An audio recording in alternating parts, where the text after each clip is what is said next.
Friends, welcome to స్వరాస్టిక్స్. 12th fail, పేదరికం ఎప్పుడు విజయానికి అడ్డు కాదు అని నిరూపించిన మూవీ అది. 12th ఫెయిల్, ఓడిపోవడం అంటే ఆగిపోవడం కాదు అని నిరూపించిన మూవీ అది. మనోజ్ కుమార్ శర్మ అనే వ్యక్తి యొక్క రియల్ స్టోరీ అది.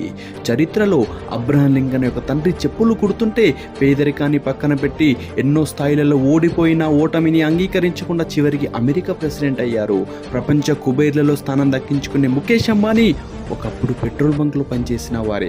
ఐటీ నారాయణమూర్తి ఓ చిన్న ఇరుకు గదిలో టేబుల్ పైన పడుకున్న పరిస్థితి నుండి ప్రపంచ ఐటీ రంగంలో భారతదేశానికంటే ఒక ప్రత్యేక స్థానం తీసుకొచ్చారు. నువ్వు కూడా నీలో ఉన్న నెగిటివ్స్ని పక్కన పెట్టు. పేదరికం అనేది ఎప్పుడు విజయానికి అడ్డు కాదని నిరూపించు. ఓటమిని అంగీకరించకు. ఓడిపోవడం అంటే ఆగిపోవడం కాదు మిత్రమా.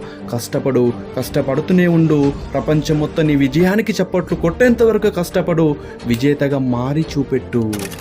Thank you for it.